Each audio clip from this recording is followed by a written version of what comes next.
we begin? Yes, most definitely. Thank you so much, everyone. We've had quite a number of responses. Actually, we have almost participants in this meeting, and that's exciting. That shows you're all very engaging. So I'm going to read out the scores of the top three people who finished the fastest, and I'm going to read out all the nines as well. So, the nines, the first person to have gotten a nine is Charles Oyam. I'm sorry, I'm going to read your names through your email.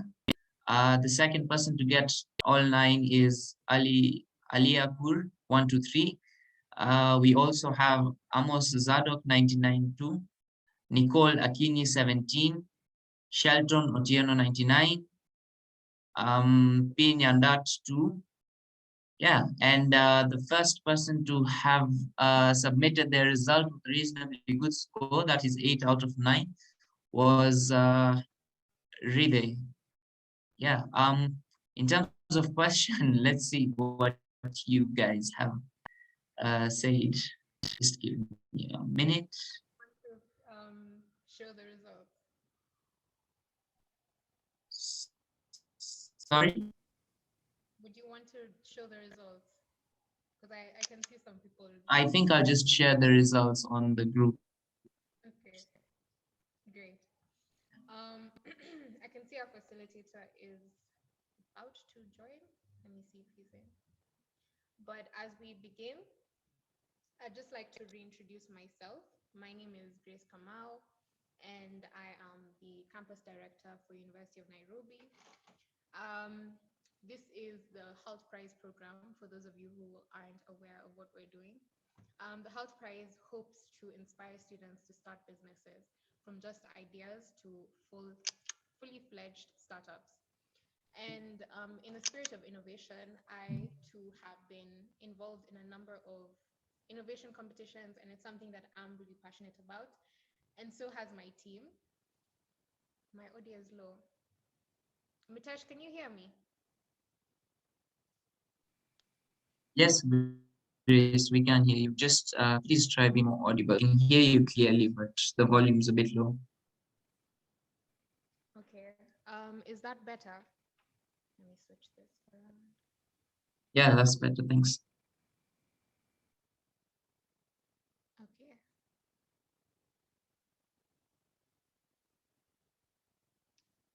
Uh,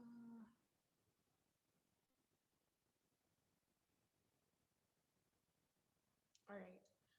Like I said, am I okay, Mitesh? It's all good. Okay. Yeah, like I said, I'm passionate about innovations. I love to create. I love to do um, things that would generally make my brain think differently and adapt to different scenarios. And that's the spirit of innovation. I just like for my team to introduce themselves. They can switch on their cameras, starting with Mitesh, and then just do a small introduction, what you think Hult Prize is, and why you're passionate about innovation very quickly.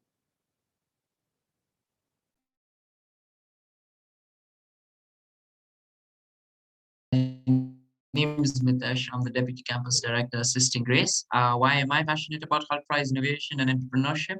Well, because I think that's the perfect opportunity for us youth to show what we're truly capable of and build ourselves and our futures. All right, thank you, Mitesh. Next person is Richard.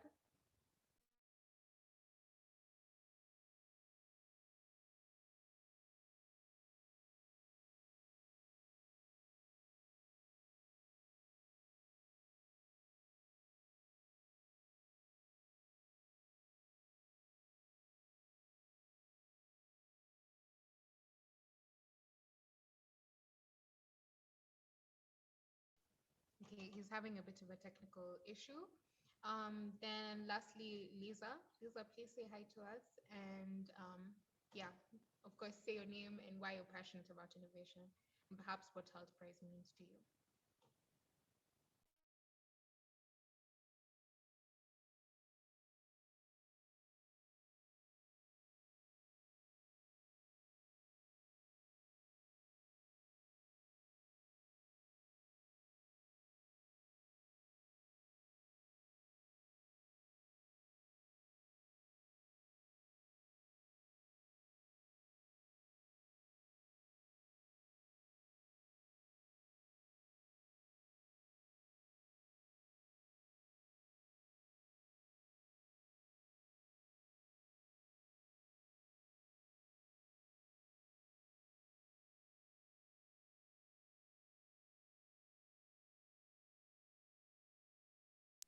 All right, sorry. I think they do not have permission to unmute. I am going to fix that. Just give me a minute.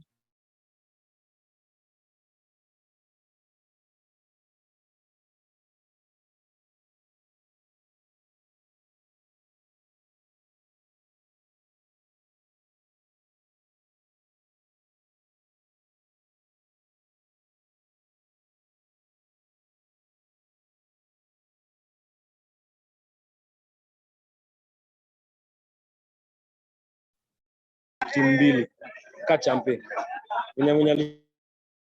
Okay, Richard, you can unmute. Liza, I think you can unmute as well.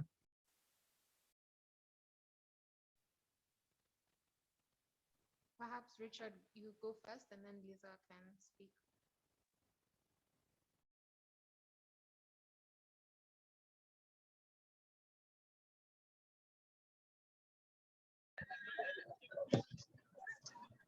Hello. Yes, Richard, you're audible. Please go on.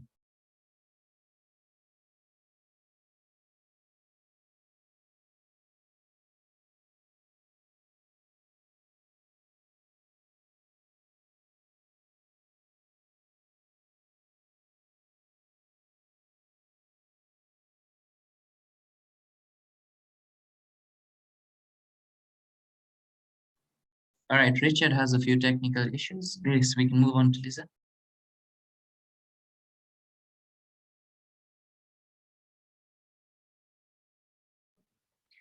Hello, good afternoon. Oh, sorry, good evening. I'm Wanja Lisa, the secretary.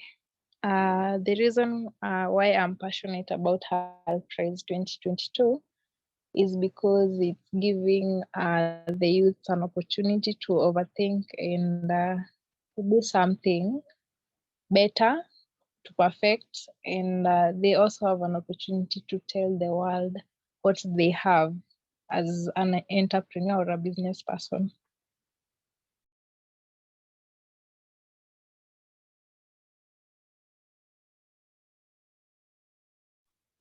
Thank you. And our last person, Abigail Kamau. Please unmute, say hi, and yeah, why you're passionate about innovation and Hult Prize in particular.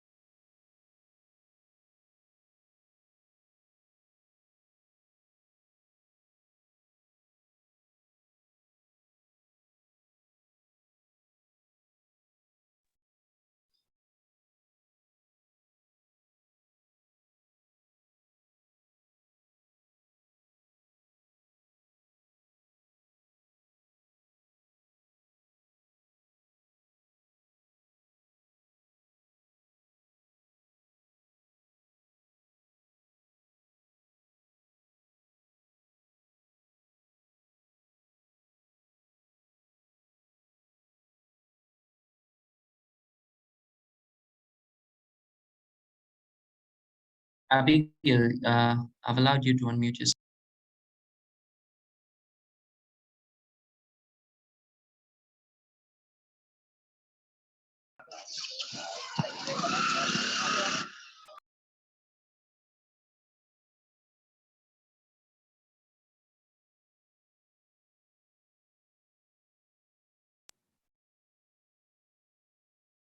All right, Grace, Abigail is in a noisy area at the moment, but maybe she can just introduce herself on text.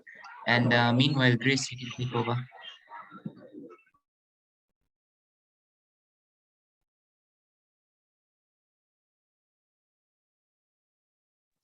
Okay. Again, welcome to those that were not with us last time. We are beginning our meeting right now, and we have our facilitator with us, and his name is Osoro. He is, let me ask him to unmute so he can say hi to us. Sorry, just a brief bio about him. He is, you can't hear me? Let me switch off my camera. Okay. So Mr. Collins Osoro had started his career in marketing at Barclays Bank, Kenya in 2019.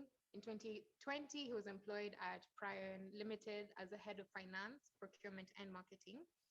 And later in 2021, he was made machine learning associate at IBM, Middle East and Africa. And he most recently was awarded the Next Generation Leaders Fellowship by WPP Scan Group and is currently working at Colgate as a business analyst in East and West Africa. So, Mr. Osoro, I'm so happy to have you here. Please unmute and say hi to us.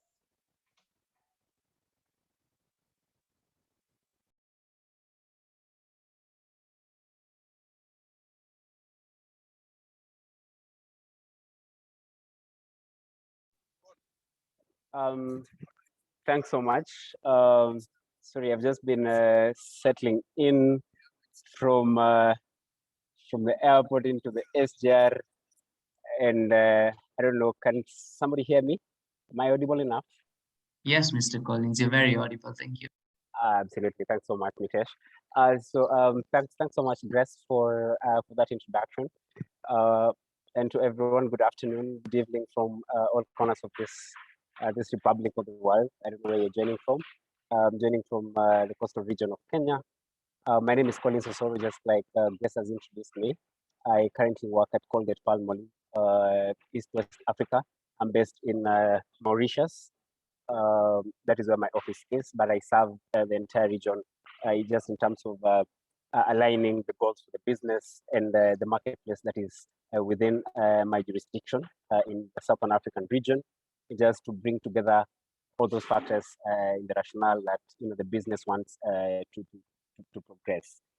I don't know, Grace, is that enough introduction? Yeah, thank you for coming on this call. I hope I'm more audible. Can you hear me? Sure, I can hear you quite clearly. Okay. I just wanted you to let us know, and I know this because we've had this conversation before, how you started, because you have a business. How did you start? Like, where did you get your idea from, and how was that? How was that like for you, being in university at the time, and starting an IT business? Well, first, what I didn't say is that I also am a proprietor of Exergy Technologies. This is a company that we formed with my colleagues when we were in university. I was at the University of Nairobi, Chiromo campus, colleagues from Strathmore, United States International University, Africa, and the Kenyatta University. Just we came together, so there was a gap in how the enterprise resource planning for small businesses, for MSMEs were being handled. And we said, let's bring our heads together, just bounce back ideas within each other and be able to identify where the crisp process were. And so this has been a very long journey, I would say, and I'm still having or hoping to, continue in this kind of gesture. I've been since I joined university in 2014. That's when I was first year, just to try and understand how businesses are run and so on, just to create networks. I got an opportunity to become a fellow at Accelerate Leads through the World Bank in conjunction with the University of Nairobi. And then that is when I got into IBM, that is International Business Machines. This is the biggest tech and now research. They have diversified into research currently across they're headquartered in US. So I had an opportunity to work in United Arab Emirates, based in Dubai. And I was a machine learning associate then, just to try and find a footing where things were coming from and how just to try and find, there's a very cheap IBM. I also got an opportunity to work with Barclays. When it was Barclays, then I transitioned to ABSA just to see how businesses are run. And I was at the retail banking, just to understand the RBB and the outputs that were, being churned out of the market. And of course, with the monetary policies that were currently, that were then current in the market, just to understand some of those issues. And then fast forward, I moved into hospitality on short-term assignment, just to consult on a few issues in terms of creating a market niche in one of the hotels in Naivasha Resort. And then after that, I moved now to Colgate Palmolive, East West Africa, based in Mauritius. Yeah. Wow, that's amazing. I'm always very inspired by the things you're doing. And just being a young person, I think you're one of the first people in University of Nairobi that I met, like doing interesting, like business-oriented things, and it just really inspired me when I was in, I think, first year. Yeah. I can see our speaker of the day is in the room, so I will just leave it to you, Mr. Collins Osoro, to carry on to the next part of this meeting. Thank you. Thank you very much, Grace, for that very good introduction, and just for allowing me, to be able to take on this particular session. And thanks to everyone who's been able to join in this kind of conversation about the ease of doing business and the environment that we operate in, basically that is in Kenya, East Africa, and just to understand what kind of rationales, what kind of regulations, what kind of activities, a business that is maybe starting out, being set up, and some of those ideas that may come into the fore when you're getting into the market. And this afternoon, we're privileged to have Dr. Edward Odundo. Dr. Edward Odundo is the Director, School of Pension Retirement, SPRS. He's also the chairman of the Public Service Subanation Scheme. These are seasoned boardroom guru who's been the CEO of Retirement Benefits Authority, and also worked in other very tedious sectors like the Kenya Revenue Authority as the Commissioner of VAT, and that was way back in the 90s till the early 2000s. And just going to allow him to speak to us and really to give his keynote, just to address what he has for us. And then later on, we will transition into a panel discussion with him, where we'll have a one-on-one after his speech, and then later on we'll proceed in that kind of program. So, ladies and gentlemen, join me in welcoming Dr. Edward Odundo. Karibu sana daktari.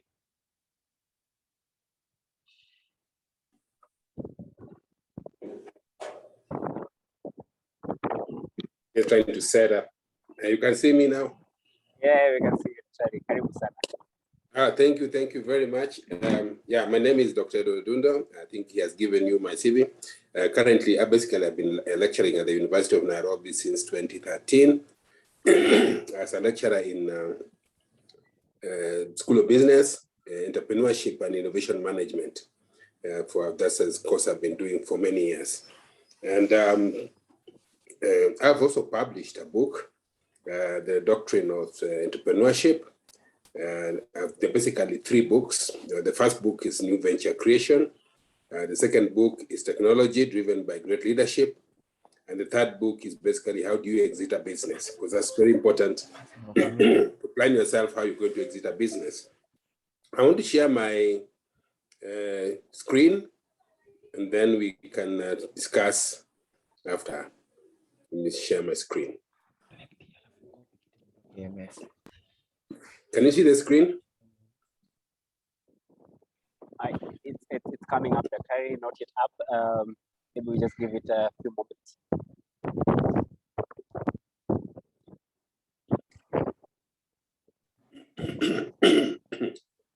Can you see it? Not yet on my side. Not yet? Yes. Let me go back and see whether I can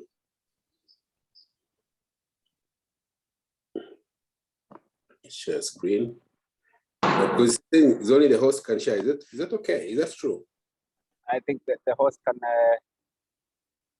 What about now? Can allow Grace. Could you allow? They should allow me to share. Yes. We should be that loud. Yeah. You can see it? Not yet. They have not been allowed yet. Grace, could you assist in that? Dr. Edward, you should be able to do it now. Please try. Okay, let me try again.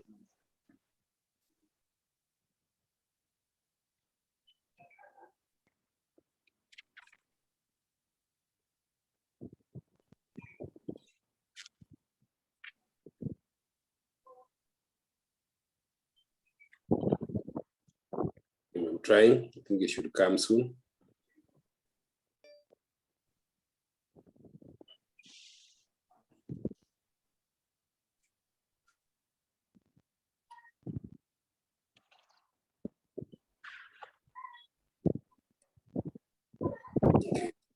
Can you see it now?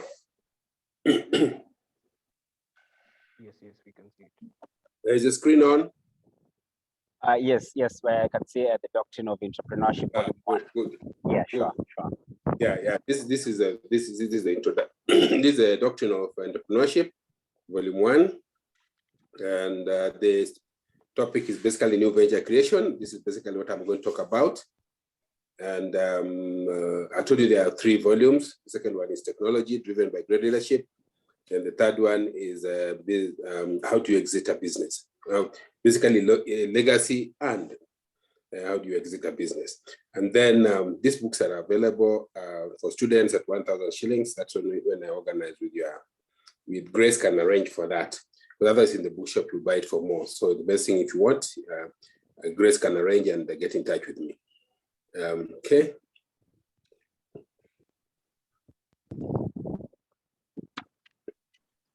I think this has already been given. I think you took them through that. I think that is fine.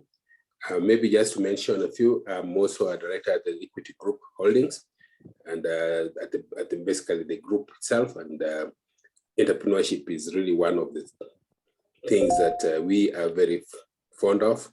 And Equity has succeeded in that particular area in supporting young entrepreneurs. Recently, we visited the DRC, and I would like to tell the young entrepreneurs that please start thinking of going out of the country. DRC has potential, great potential. I have a few, we took about 300 entrepreneurs there. They're now working around the clock to see how they can start business there. Basically, if you think about the mining sector, that's the only country which has great mines in this country, on this continent. And it's a big country because it has even 2 different time zones, because we were in Lubumbashi, Kinshasa, and the rest. And the mining zone is in somewhere known as Lualamba. And they're producing copper and all the materials needed for producing these electric batteries for the new electric cars. One good thing they have done is they've insisted that the factories which produce that electric batteries for these electric cars will be in DRC, so that if there's value add, they don't just take the material. So we have Tesla there. We also have the Bosch, and I think that's going to change that economy completely, because electric cars is the in thing. People are moving away from fuel, and that is the only country with the materials in the world which can produce batteries for electric cars. So my position is on some encouragement to you young people. Please don't just confine yourself to Kenya. Think about going out of Kenya. That country has great potential, and it actually covers the whole of East Africa. So that you'll be joining the community, so it will be much easier. So when you're thinking of business, think of going outside the country, and I'll encourage most of you to start thinking of going to DRC. Okay. I was thought to talk about new venture creation, which I think you're also taking them through, how you started your business. You'll find that most of these things you have been talking about, you did them, but they're actually what we teach at the university. So I teach this as a subject.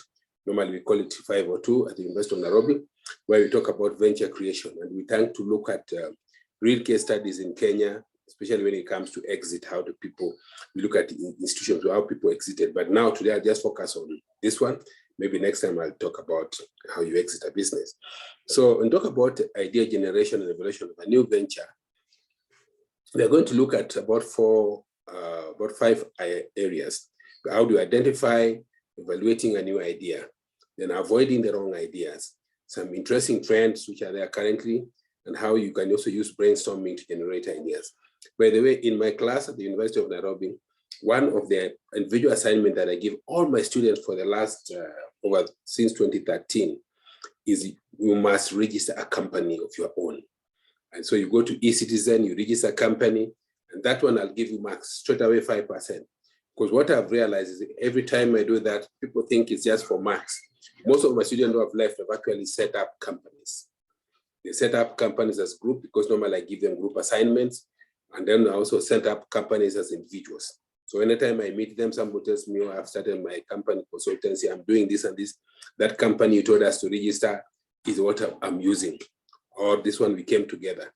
So I'll just run through these ones because this subject is very big. So this is just one of the topics, and the time also is not there. So how do you go about identifying and evaluating new ideas? So I just pick the highlights at the top level. So sources of new business ideas are the forces, are the trends which is happening currently.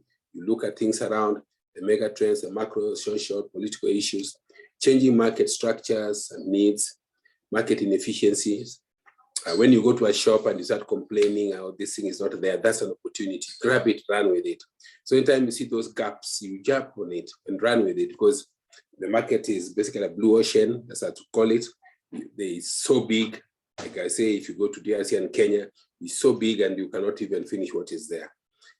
For a young man who I trained, he was actually selling medical products in Kenya, and I introduced him to the DRC. He has closed all his shops in Kenya. Now he's operating in DRC because he cannot satisfy that market. And I always connect people through that. So there's personal experiences wherever you are working, your hobbies, your pastimes, the things that you do without a lot of pressure, and personal passion, things that you just like, maybe something you're doing when you are young or your mother taught you how to do it, and you don't take it very seriously, that you can always tweak it and make it slightly different. That's why you find these days we have even water. Somebody say, oh, we have orange water, we have whatever. Just change it by adding maybe something like orange in it and make it different. People buy. People are ready to buy something to be different. Then look at cross-regional, and I'm really advocating that Kenyans need to go outside Kenya. So discipline and the industry. So these are various sources of new businesses, and I'll be sharing this presentation with you. Then the characteristic of successful new business ideas, they are not necessarily new, because normally sometimes you find they're just improvement on what is already existing. There's the notion that exposure is to be taken seriously in the market. The idea is that it's tiny, push away from the general public. What I always say, don't throw away any idea. And I said, there's always about 20,000, 60,000 thoughts that goes through your mind every day. The only problem is we don't document our thoughts. So they come and they pass. So I encourage you to be just noting down your thoughts, because those are the ideas, and don't treat any ideas if it's foolish or it's not possible. Anything is possible. So take your ideas, put it together, even when you're discussing with your colleagues in groups. And I will tell them when you're doing group assignment, I want the raw data, not what you finally talked about. Because with that, you tell me what each person had as an idea.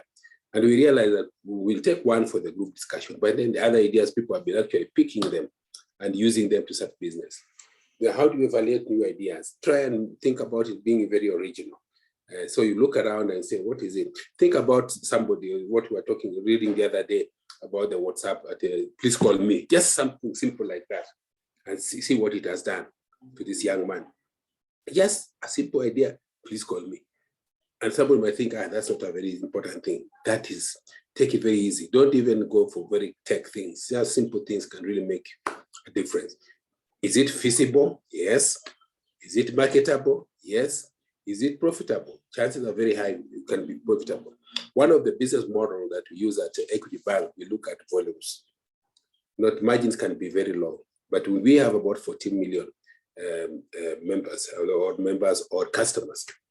So at 14 million customers, even if we charge you 1 shilling, you make 14 million shilling.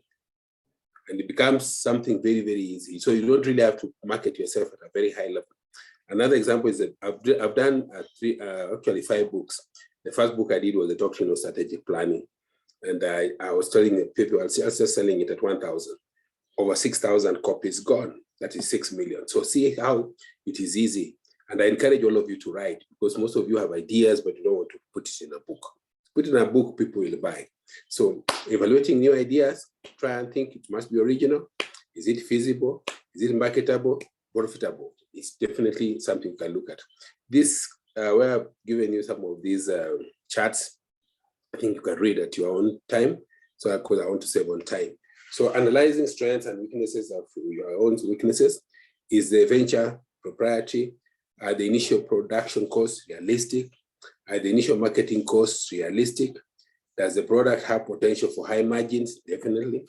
is the time required to get the market and to reach break-even point realistic. Because normally what you'd like to reach to do is at least let the business be able to pay for itself. And I always tell people, when I employ my as my employees, I tell my employees, somebody is on. Yeah, switch off your. Can you hear me? What is interfering? Let's mute. Sorry, Daktari. Kindly press let's mute. That means let's mute. Sure, thanks. Sorry for that, Daktari. Please proceed. Yeah, so somebody was interfering. Can I proceed on? Sure, Daktari. You can proceed. Thank you. Because somebody interfering.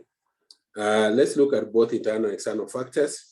Is a potential market large? I'm telling you, the market is a blue ocean. It's very large. You can always sell anything you want to sell.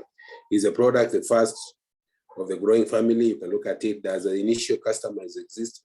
Yes, I believe they're there. They develop anytime, even when you start complaining of something that this is not good, you are the first customer. If you can change it slightly. And development cost, the calendar time realistic? Is it growing in industry? Can the product and the need of it be understood by the financial community, especially when you want to go and look for funding, to make it easy for somebody to understand. So you look at how to evaluate technical feasibility, look at the function, the design, the attractiveness, even the packaging can make a big difference. Because product can be the same, but the way it's packaged. Look at how they package chocolates. There's nothing different with that chocolate. The chocolates come from Ghana and so side the cocoa. In fact, I'm happy that the Ghana have insisted that now the chocolate will have to be produced in Ghana and those sides, instead of taking them to Switzerland and then start sending them as Swiss chocolates. I mean, they don't have cocoa in Europe. This thing is coming from here. So the design is very important. So flexibility, be flexible, durability, people like things which are durable. Is it reliable? Yes, if you're coming up with a system, be it, let's say like technology, people like reliable technology. You don't want to go to cash money and then you are told that the system is down. That's one thing that puts banks down. Anytime or anybody going to go and cash money and you want to go into an app, the app is not is down. So you find you can't even transfer cash. So the thing must be very reliable and durable. So that's especially technology. So product safety is critical. I think that's something you have to look at. The ease and the low cost of maintenance, try and make sure that the costs are low. I tell people when I sign my business or the business I do in the school which I'm running, I tell people I'm giving a job based on the contract. So we do a contract, you come and lecture or do whatever you're doing, but I'm going to pay you based on from the funds of that particular project, so that you don't mix projects, because you can take money from here, put here, and then you find yourself having challenges. But once it's agreed, like when we do our consultancy, people know when that we are paid, that's when we sort out our debts. Because some institution takes very long to pay, like government. But once you accept it, then you know the day the funds come is for that project and you pay that way. You don't use funds from another project to this other one. You'll always find yourself in big problem. Like going for, let's say, a long-term project and you have short-term funding, that can be a big challenge. That you go borrow from the bank short-term, yet you want to put houses which are long-term. You can really have a big challenge. So it must be user-friendly. I think that's something which is obvious. Let's look at evaluating the marketability. Investigate the full market potential and identify your customers. Very important. Look at the segment. Analyze the extent to which the potential market can be exploited. Determine opportunities and the risk. Risk is critical so that you know how to handle the information that you have. So information sources include the general economic trends, market data, pricing, and competitive data. These are things that which will help you so much. And when you're talking, I was saying these are some of the things you are doing, but you've not realized that they actually can be taught. They're in the subject, and some people have gone through it. So you can even use an ideal checklist just to find out where you are. Basic feasibility, will it work? One thing, is it legal? So anything the business you're going into, make sure that it's a legal business, because if it's illegal, definitely you have challenges. Competitive advantage, definitely. You must be having competitive advantages by taking, let's say, milk and you added some fruits and make it slightly different. KFC, if you think of KFC, chicken is chicken, but maybe the recipe is what made it different. And everybody goes to buy it.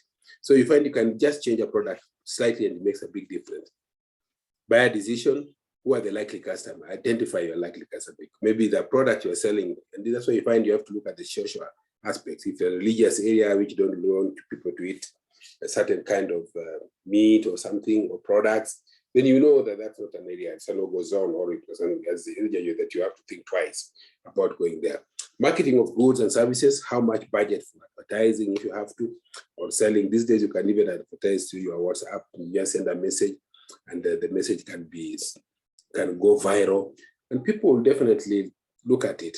So production of goods and services, make or buy, that's one area you can ask yourself, do I make it or do I buy, or do I just change it? Staffing decision, who, when, and competence. Yeah, that's why I was saying, don't just bring in staff into a business when you're not really ready.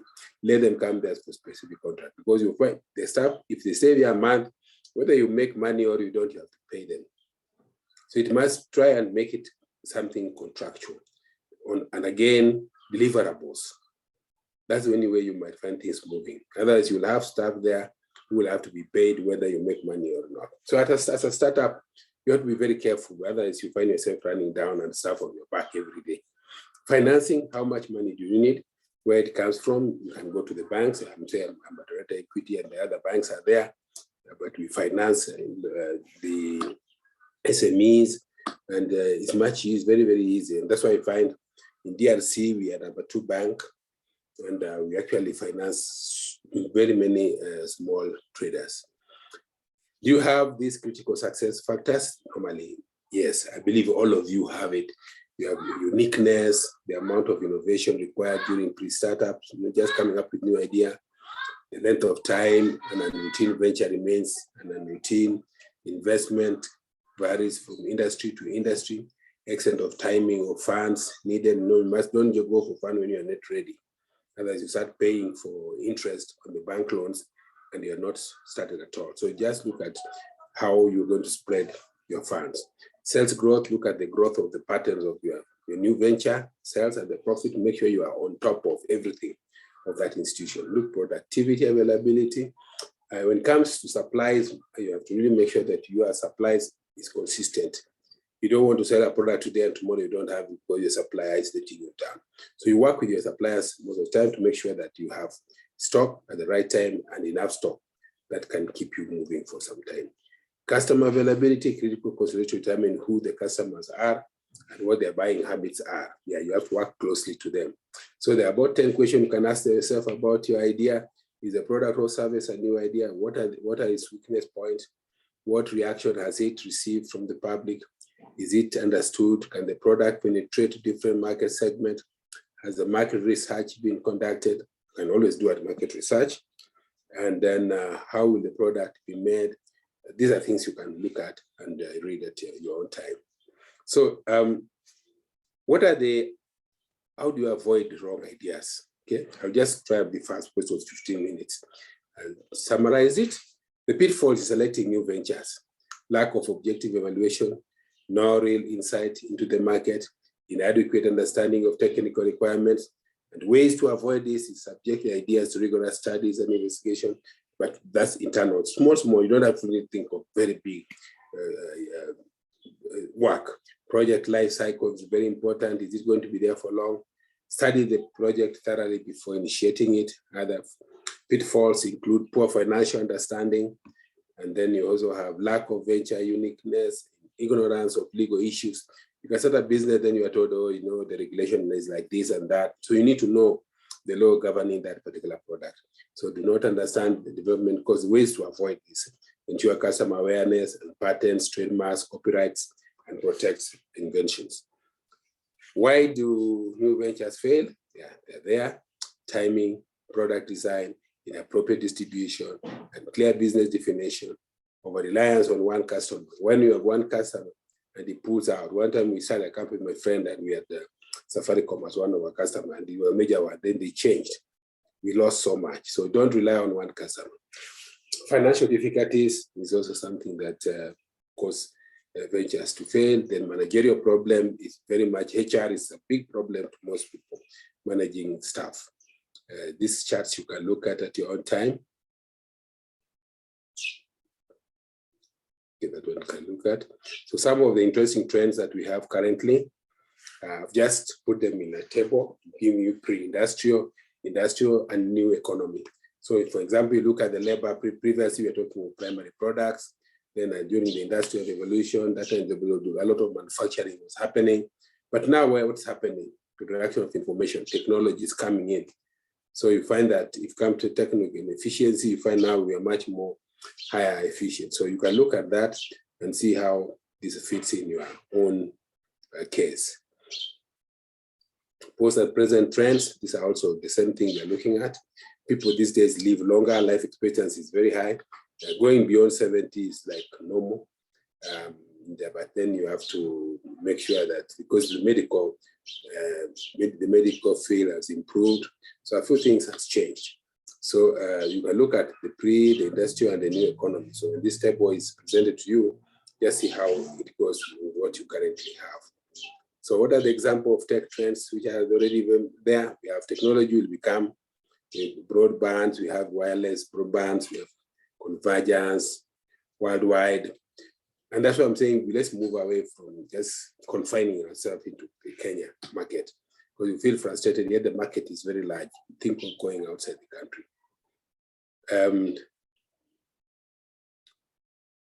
Finally, I just want to do what we're using brainstorming to generate new ideas. I'm going to give you this presentation because this is a class which I normally take 2 to 3 hours.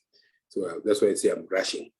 So brainstorming, no criticism. When you're brainstorming as a team, and I always tell my students who are doing group assignment, please, when you're in that group assignment, don't criticize anybody. And nobody should say that he has more ideas than the others. So design to produce as many ideas as possible. And that's why I insist, as part of the project paper, at the end, give me the raw data of each person. What was the idea that he had? Although you settled on one, it always helps. Then key ground rules, postpone all criticism.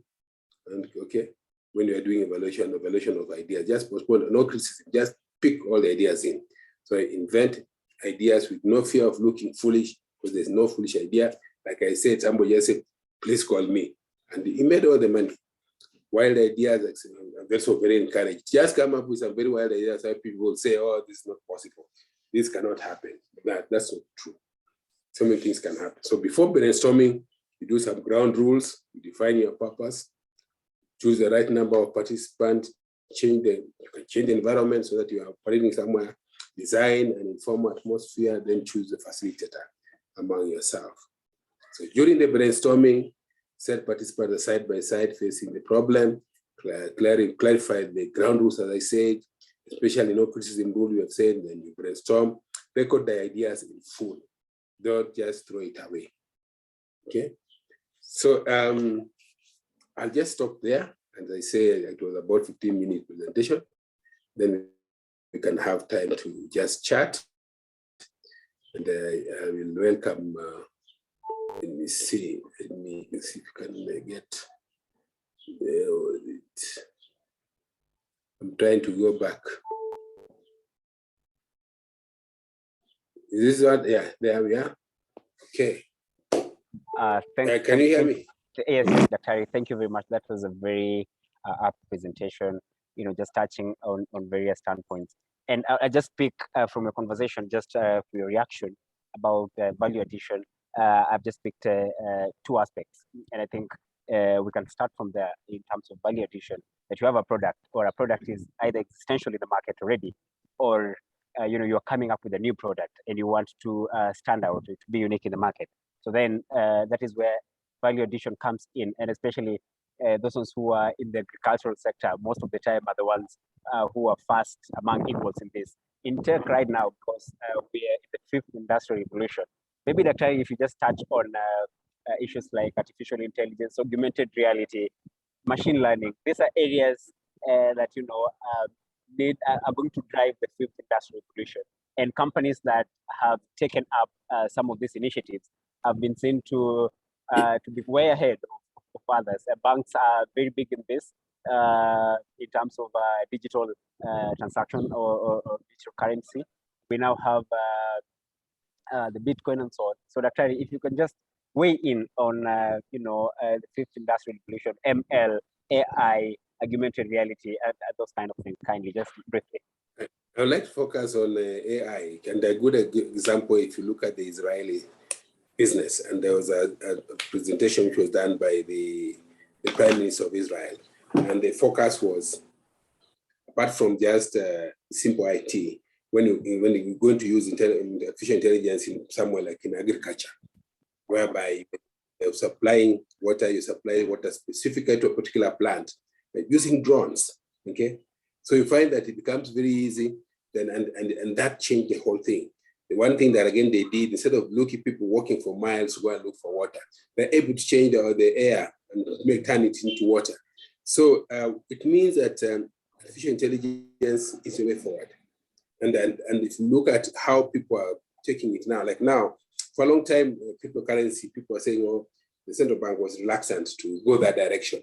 But they're finding it's becoming almost impossible to continue staying back. Yet the world is changing, because they're saying, oh, now how will we move away from, I mean, you think about it, the notes.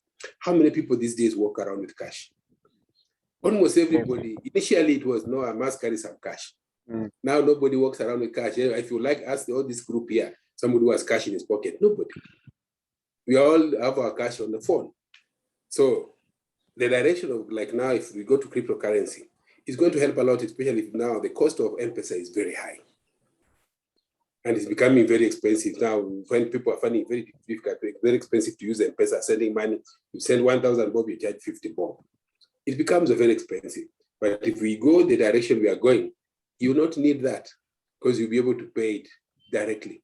So I encourage that people think that direction. What you're saying is very true, and it's going to reduce costs. And again, you'll be sure that the transfer is correct. Once we have all accepted, and okay, maybe that could be also the advantages of COVID, because nobody wants to cash money, but to touch money with his hands.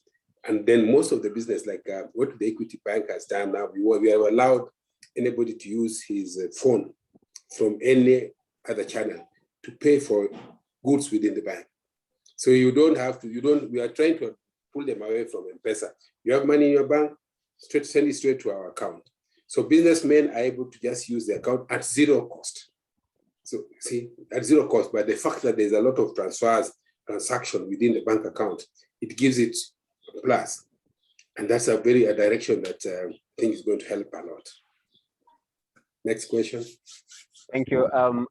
I'd go to Equity Holdings. This is a listed company in the NSE Bose. And we are looking at the book value, the net book value. This is one organization that has really grown its book value tremendously. You can see in the quarter three, what was reported in quarter three is an addition of 10%, no, not 10, actually 15%, from 24 to around 45. That is the growth that was realized in quarter three. Just briefly, Dr. if you can just paint a picture in terms of what is the success story behind this, and especially your clientele, because Equity has really focused on the very low income, businesses, for example, MSMEs. This is the bank of micro, small, and medium enterprises. Exactly how is it, and how to juggle about all this and all the regulations that are there in the market? How do you go about it at Equity? Yeah, okay. One good thing about Equity is no longer a Kenyan bank. Because for a long time, it was like a Kenyan bank. Now it's no longer a Kenyan bank. We're in Uganda, Tanzania, Rwanda, Sudan, we are going to Ethiopia, and then DRC is the last one that we joined last year. If you look at our balance sheet last year, we moved to trillions. And it's because we bought a bank in DRC. We were already there, but now we bought a second bank. And then now we were like the second bank in the country. And one interesting thing about DRC that the mining mostly is being run by Chinese. With about 10 mining fields, and those are Chinese. The minings we have in Kenya here, these are minute. This is not mining. It's like a small thing. Those are this real mining, And so we have financed one of the minings in the Lualamba. And interestingly, the legal rules is that 60% of the cash or the sales that they make on mining must be in a local bank. So which is this local bank? Is Equity. Okay. So, and then now we have billions of shillings, and then it's a dollarized economy. So there is a dollarized economy. So most of that money now is banked in Kenya. So within that short time, they are a subsidiary in DRC, which we have not done so much apart from putting up the system. Bypassed Uganda, bypassed Rwanda, bypassed Tanzania, and actually before the end of this year to bypass Kenya. So it will be the highest, will be the largest subsidiary in the group. So imagine it will be higher even in terms of assets within a very short time, because that just shows you the potential in that country. You drop from the airport, you see these equity shops all over on the streets. In fact, if you don't know, you might think you're in Kenya. So all these small shops you see around, from the airport all the way to the city center, all this equity, all the way. And because they targeted the SMEs. So that's why we are funding them. If you go there, you'll be funded by the bank because they have the money anyway. The funds are there too. So there's funding all the small traders. And that's why we carried over 300 traders and we took them there. And then we're looking at how can we make it easier for you. And that's why we're coming up with many other products, and we're working very closely with the businessmen, how we can make their work, marketing of their products even easier. And maybe something also to tell you that we came up with the equity insurance. You heard about it the other day, Equity Life Assurance Company, which started operations from this year. I chair that particular subsidiary. And we are saying we have 14 million customers. And these people, their life is more important to us, you know? So we are going to give them group covers. Make it very easy for them even to buy those group covers, okay? And even maybe group life, so that, because when they're alive, we can continue business, but when they're unwell, so we are looking at the holistic. So we are basically looking at the social engine and then the economic engine. And that's why you find we focus on that. And even the equity foundation, the one which looks at the students that we sponsor, who are over 17,000 students all over. But that's the company has grown by the model that we use. The model is looking at the volumes to serve as many people as possible. When you have 14 million customers, you don't need to charge them much. You can charge them 1 shilling a day. You make your 14 million. But make sure you give them service. So you don't charge them 10 bob, 20 bob. So when M-Pesa is charging you 20 bob, 50 bob, we'll charge you 1 bob. We are done. Okay. Continue. I can't hear you. Sorry, can you hear me now? That's what I would say, the freemium model, you know, where you focus Yes. on the low marginal costs. Doctor, just to understand the perspective in terms of taxation and regulation, we are in a dispensation where Kenya is really grappling, or rather the entire East Africa and Africa by extension, in terms of the ease of doing business. And Yes. we have seen the issues coming in terms of regulation. There's a lot of bureaucracy, and companies are, you know, susceptible to some of these regulations. So they pull back. When, for example, an international company wants to set up in Kenya, and they are subjected to some of these regulations, they do not want to go through that. We have seen organizations that want to set up shying away from Kenya, for example, dashing to Rwanda. Others have dashed to Mauritius, where they find a little bit of favorable environment in terms of doing business. And I just want to understand it from a taxation perspective. Maybe having sat in the KRA at the highest commission of VAT, how is it structured in terms of you know, issues like VAT, excise duty? How are they harmonized so that we're able to really attract more investment, what you call the foreign direct investment, FDI, because that is what it is only in private sector that the economy grows, because government is only supposed to facilitate a good environment, a conducive one for growth of businesses. So how is it, if you can just weigh in on that, please? Maybe I could give my experience. And I was a commissioner for VAT for more than 5 years. The VAT Act that we currently using, I'm the one who came up with it. And I always tell people that when I was trying to increase the base, I went to the Mandera and such places.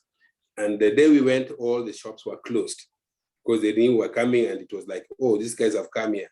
And now we have to close the shop. And they said, no, we are facilitators. So what I told them is, we are not going back.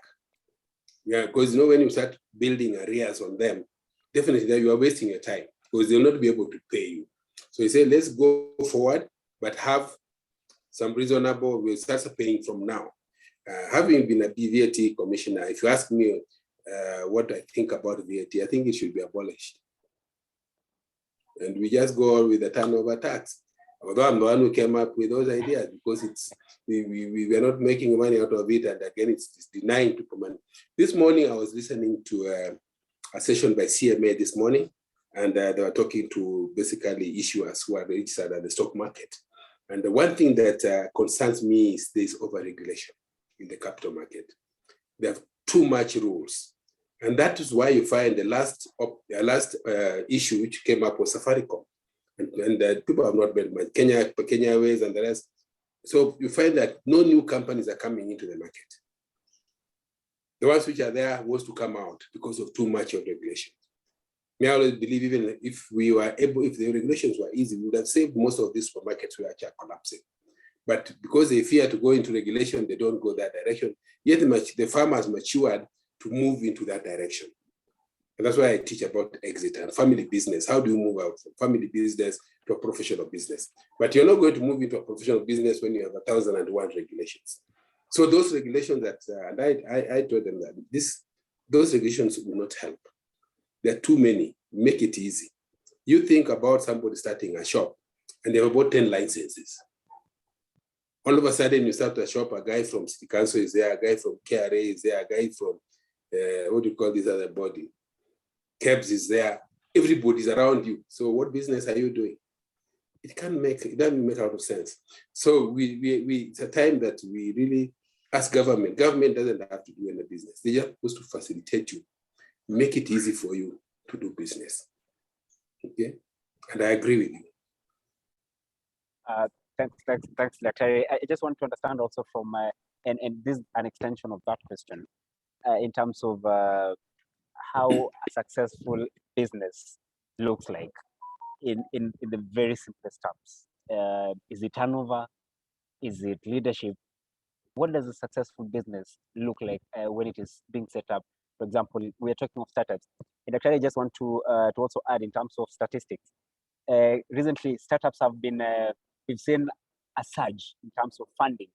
Startups have been attracting venture capitalism, left, right, and center in hundreds of millions, and especially in this part of the world, in Kenya, East Africa, Tanzania, and so on. How is it for these venture capitalists to be attracted into these startups and be able to invest in them, believe in those ideas? Because these are ideas that pretty much are very new in the market. How does it look like? You take examples of mostly the young generation. Every day they're coming up with a new app. And Africa is where the knowledge is. If you think very well, you guys have ideas. And somebody will take your ideas and go run away with it. And that's why we need to teach you that once you come up with an idea, patent it. And they've realized that most of technology ideas are with us. I mean, one time when you want to check about your balance on the M-Pesa, see, when you want to check your balance, you will go to balance and you're charged 1 bob. Yeah. Remember that? Yes. You charge 1 bob.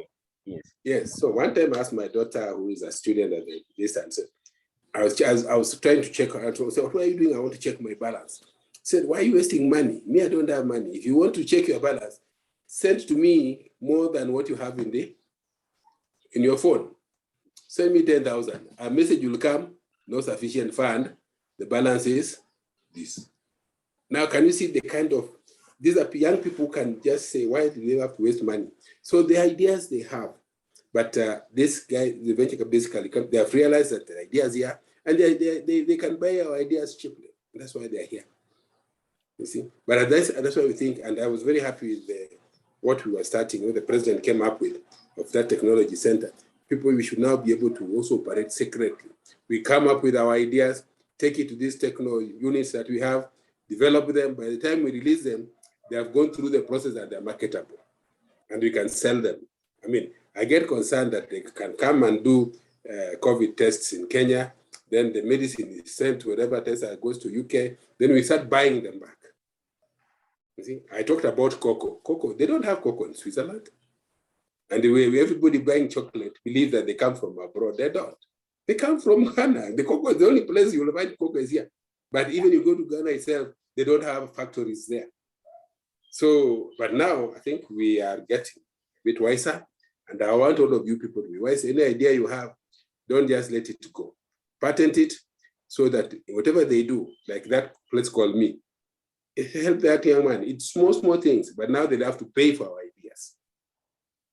Absolutely, that is very perfect. I just want to touch on in terms of innovation and acceptance of innovation. You sit in the equity holdings group, one of the largest group holdings in terms of banking and in terms of the most disruptive industries currently in this part of the world. We're looking at what kinds of bottlenecks that are posed in if there is an innovation coming up. And banking is one of the most regulated environment, especially in this in Kenya. And sitting as an executive director at Equity Bank, how do you go about it?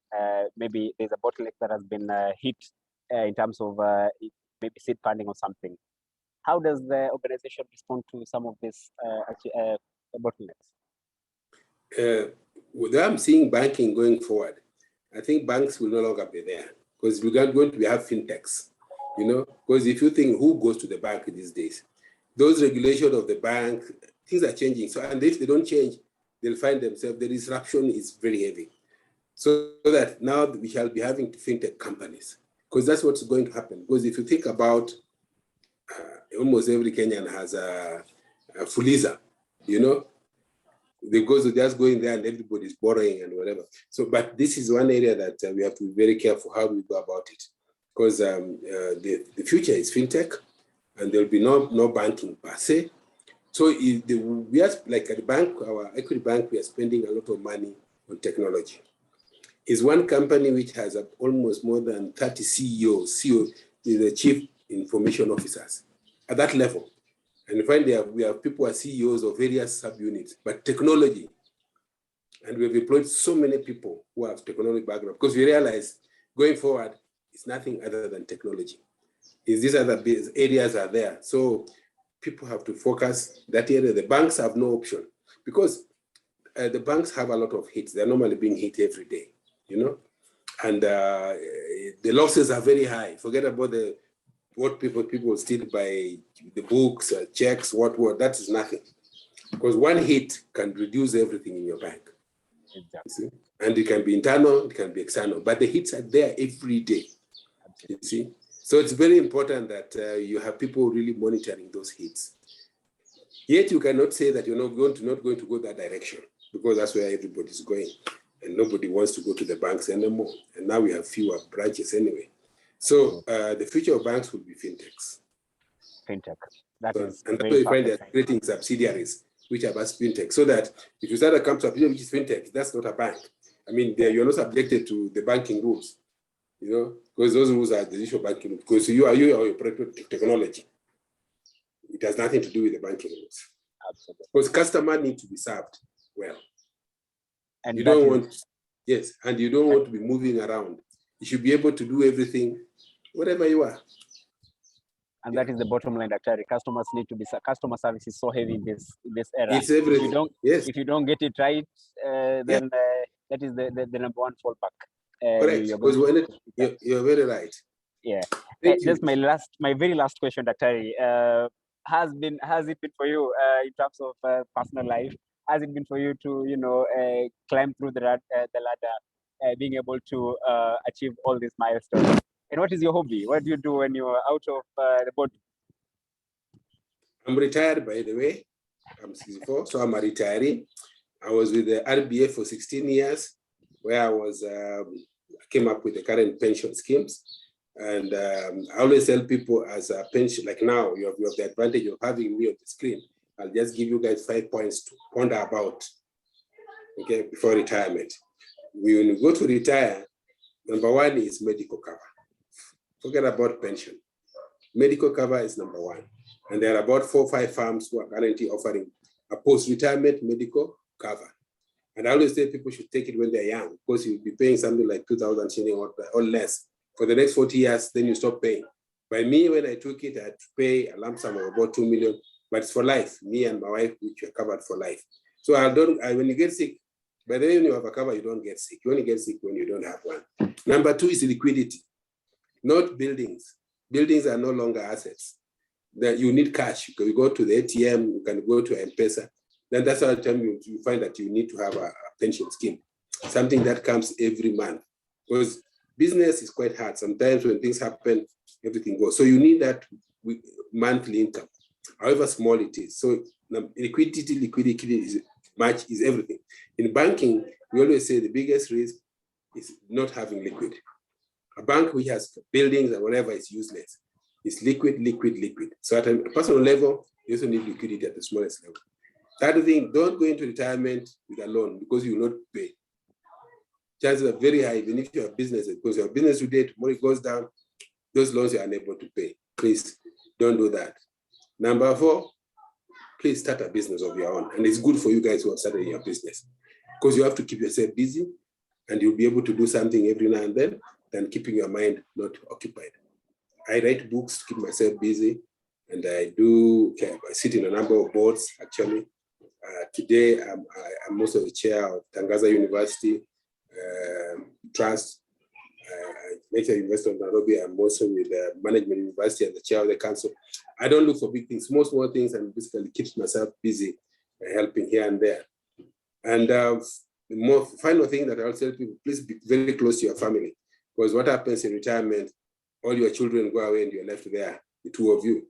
Me, all my children have left me, so we only me and my wife, so we start our regional fights.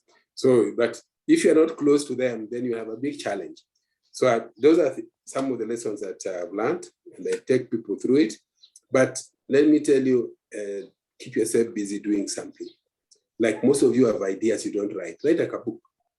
I know you don't like writing books, but write like a book. And I've told you, my first book which I did was Doctrine of Strategic Planning, sold 6 million copies within a very short time.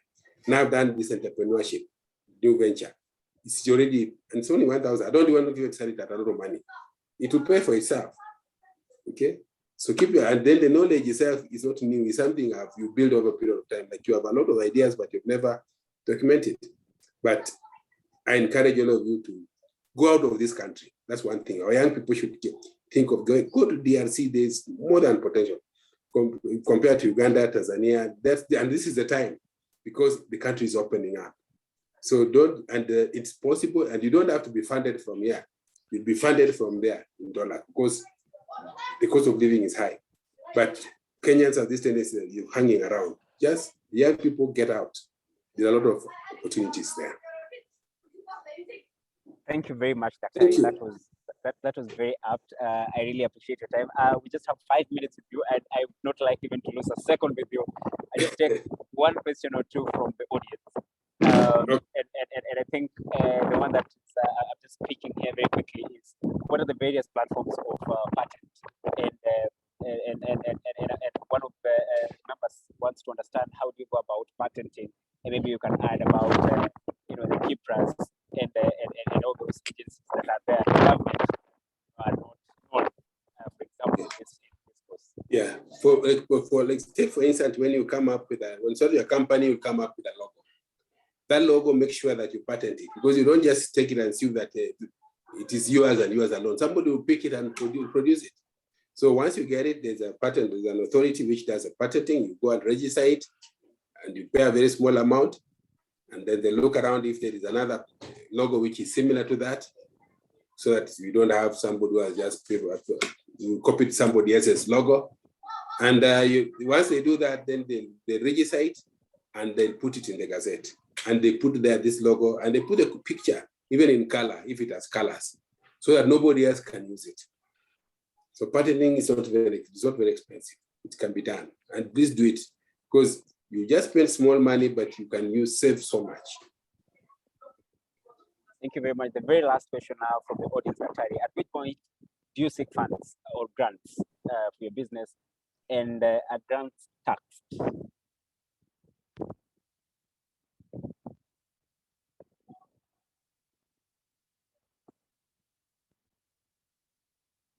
I don't know if we have you, Dr. on the line.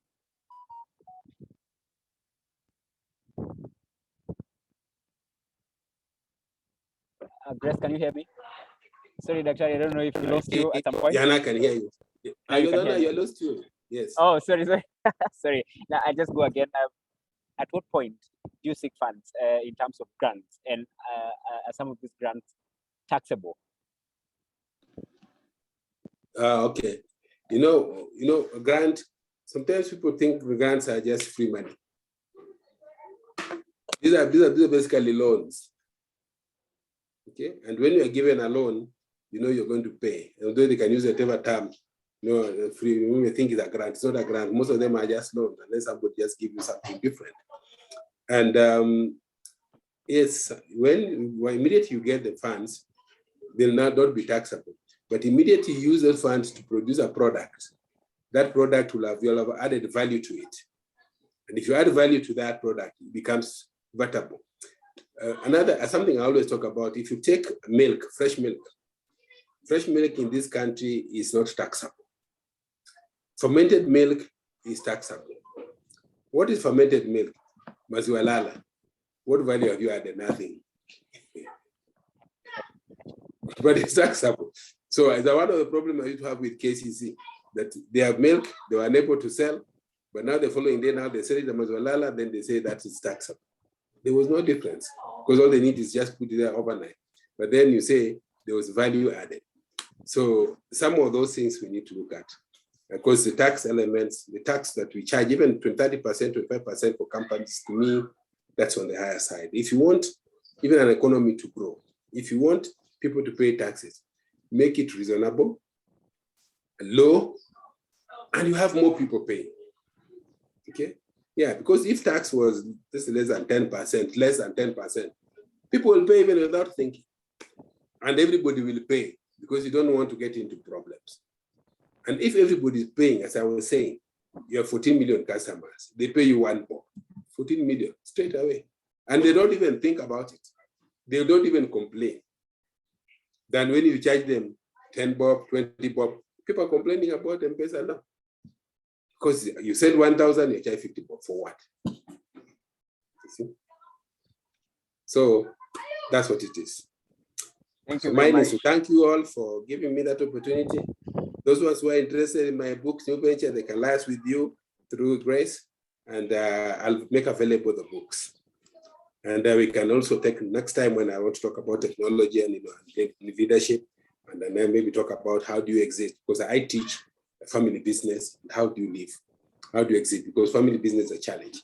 So there's an association of family business in Kenya. I believe you are aware. I went to give them a lecture, and there were issues we were bringing is how do we exit? How do we live? Because we have our own way of things. Thank you. God bless you all. Thank you very much, Dr. Thank you very much for allowing us to have a session with you and actually to answer all our queries in terms of businesses and how to venture into one in exactly your journey into some of these action plans that some of us may put into progress for us to also get into where you are. I take this opportunity to again thank you very much, and on behalf of the convening team, we say asante sana.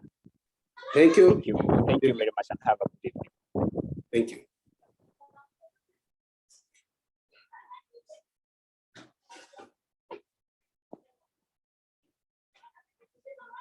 So maybe Grace, I'll return the program to you to take the next session of the program and other members of the convening team. Thank you very much. Trying to come out. Dr. Odundo, thank you so much for joining. Yeah, and thank you so much, Mr. Osoro, because I honestly thought that was so well led.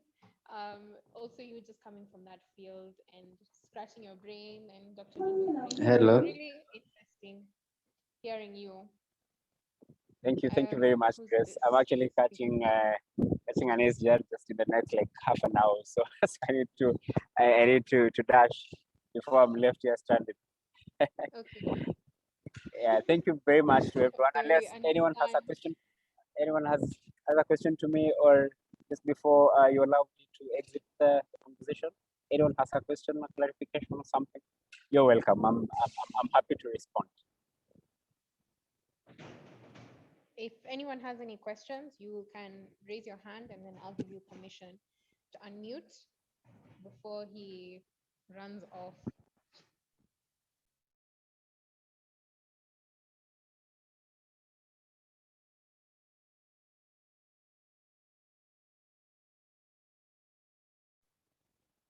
Okay, haven't seen any, but if I get any, I'll send them your way. And Absolutely. yeah, but thank you once again for joining us. I'm so pleased with how this session went. I can say it has been very successful, and I wish you safe travels wherever you're going. Hey, we can't hear you. You can't hear me? Hi, Grace. You're just a bit low on your microphone, but we can hear you. But maybe you can try. Okay, I was just thanking Mr. Osoro and wishing him a safe travels back or wherever he's going. Yes. Because of my technical issue, I think Mitesh, you can continue with the webinar while I just fix this.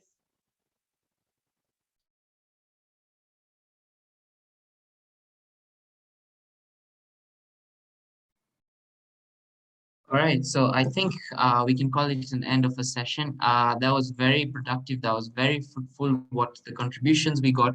We really, really look forward to seeing them across your pitches as the quarterfinal stage approaches.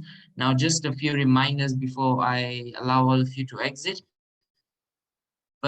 First of all, if you had registered your team, deadlines for registration and today. If you had already, if you registered your teams just recently, please do wait for the confirmation. We shall be sending it to you.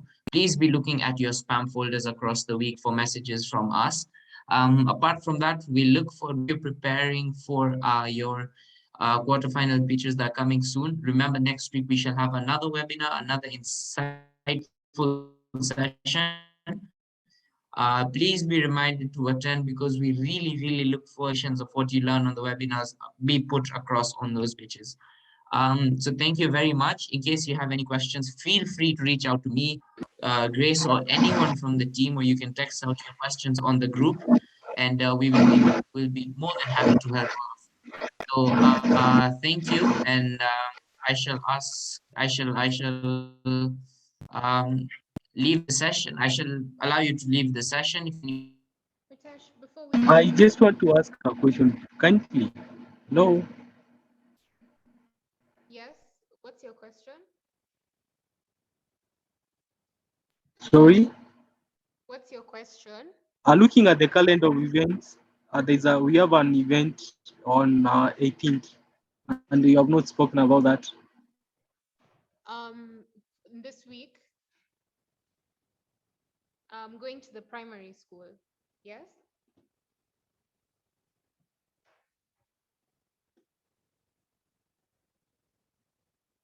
Yes, going to the primary school. Yes, yes. Yeah. We've been trying to do some work with the administration, but they've been very held up. So that one will probably be postponed. And we'll let you know when we are going to the primary school for those that are willing to come. We will be helping you with the transport and everything. So that is on us. We will let you know about that. But for now, our next event is next week on Wednesday. That's our next session. And I'd like to just say that our next speaker is Professor Bitange Ndemo. He is also a professor from the School of Business. A few of you might be aware of who he is. But yeah, he's a really big guy, a really big name. So come with all your questions and yeah, let's go on this journey together. That's it from me. Mitesh, you can close the meeting. All right, just a quick reminder, we have our webinar on 23rd, same time as today next week. And the quarterfinal stage shall be on 25th February. So I hope you're all preparing. and we shall give you most details about what is required of you on those. So yeah, good luck and have a good evening. See you guys.